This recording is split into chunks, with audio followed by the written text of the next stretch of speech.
Praise the lord. ఈరోజు వాక్య భాగం 1 కొరింథీయులకు రాసిన పత్రిక 15వ అధ్యాయం 3వ వచనం.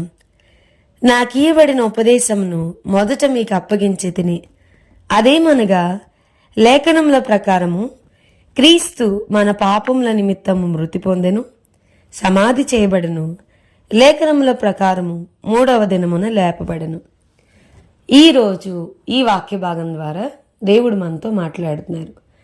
1 కొరింథీయులకు రాసిన పత్రిక 15వ అధ్యాయం 3వ వచనం కనుక మనం చూస్తే పౌల్ గారు చెప్తా ఉన్నారు. ప్రపంచవ్యాప్తంగా 3 సార్లు సువార్త దండయాత్ర చేసిన పౌల్ గారు సువార్తని 3 ముక్కల్లో రాసి చెప్పారు.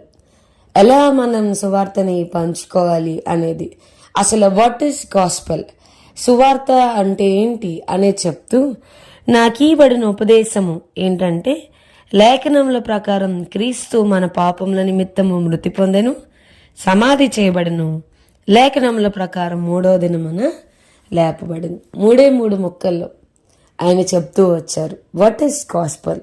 అసలు సువార్త అంటే ఏంటంటే క్రీస్తు మన పాపముల నిమిత్తం చనిపోయేను, సమాధి చేయబడెను, లేఖనముల ప్రకారము 3వ దినమున లేపబడెను. అంతే. అసలు అపోస్తులు సువార్తని ఎలా చెప్పారు మనం ఆలోచిస్తే గనక, మేము కన్న వాటిని, మేము విన్న వాటిని మేము ప్రచురించకుండా మేము ఉండలేం అని చెప్తూ వచ్చారు. మేము కన్నులారా ఏది చూసామో, ఏది విన్నామో అదే మేము మీతో చెప్తున్నాం అని పంచుకుంటూ వచ్చారు. ఈవెన్ పౌల్ గారు పెద్ద పెద్ద అధికారుల ముందు, రాజుల ముందు, అధికారుల ముందు నిలబడ్డప్పుడు, అగ్రిప్ప రాజు ముందు వాళ్ళందరూ ఫెలిక్స్ వీళ్ళందరి దగ్గర నిలబడ్డప్పుడు వాళ్ళందరికీ ఆయన చెప్పిన విషయం ఏంటంటే, దమస్కు మార్గంలో వాట్ హీ హ్యాస్ ఎన్కౌంటర్డ్, దేవుని నుంచి ఆయన పొందుకున్న దైవికమైన సంధింపు కోసం పౌల్ గారు మాట్లాడుతూ వచ్చారు. నేను దమస్కు మార్గాన్ని వస్తా ఉన్నప్పుడు ఒక గొప్ప వెలుగు నేను చూస్తూ వచ్చాను. అప్పుడు నేను ఒక స్వరాన్ని విన్నానని, తనకి దేవుడి నుంచి తాను పొందుకున్న దైవికమైన సంధింపు కొరకు, పవర్ ఎన్కౌంటర్ కొరకు, what he has experienced his life, దేవుణ్ణి తను ఎలాగ తెలుసుకున్నాడు, ఏవి అనుభవాన్ని పొందుకున్నాడు, దాన్ని అధికారుల ముందు నిలబడ్డప్పుడు పంచుకుంటూ వచ్చాడు.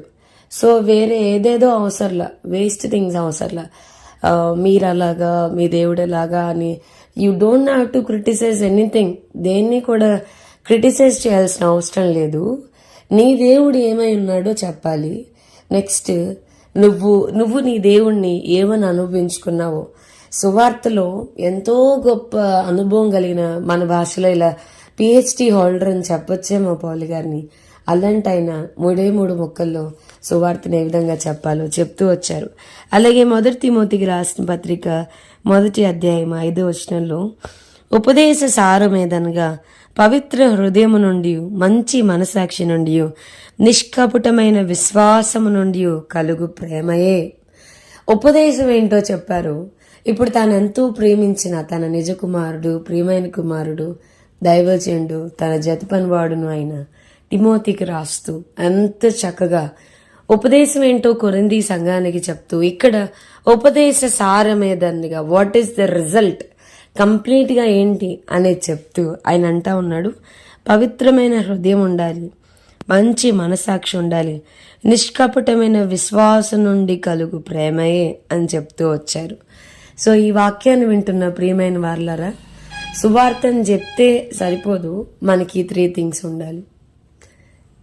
పవిత్రమైన హృదయం ఉండాలి, నిర్దోషమైన మనసాక్షి ఉండాలి, నిష్కపటమైన విశ్వాసం నుండి కలుగు ప్రేమ మనకు ఉండాలి.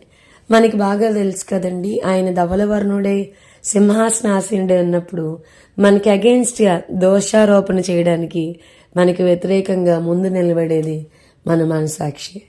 సో దేవుని ఎదుట కాన్షియస్నెస్, బహుశా మన మనసాక్షిని మనం చాలా జాగ్రత్తగా ప్రభు ఎదుట కాపాడుకోవాలి. పవిత్రమైన హృదయం ఉండాలి, నిష్కపటమైన విశ్వాసం ఉండాలి. ఉపదేశం 3 ముక్కలు, ఉపదేశ సారం కూడా 3 ముక్కలు. కానీ ఉపదేశ సారం పొందుకోవడం చాలా కష్టం. సో దేవుడు ఈ వాక్యాన్ని మన జీవితాల్లో మనం పొందుకుంటకు కృపను అనుగ్రహించును గాక. ఆమేన్. ప్రభు, ఈరోజు వాక్య భాగాన్ని వింటున్న మా ప్రియులైన వారిని అందరినీ దీవించండి. What is gospel and what is the fruit of it? వాక్యము సువార్త అంటే ఏంటి, దాని యొక్క ప్రతిఫలం ఏంటి? మీరు మాట్లాడుతూ వచ్చిన విధాన్ని బట్టి మిమ్మల్ని స్తుతిస్తూ కనపరుస్తూ యేసు నామమున అడిగి వేడుకొంచున్నాం తండ్రి. Amen. God bless you and have a blessed day.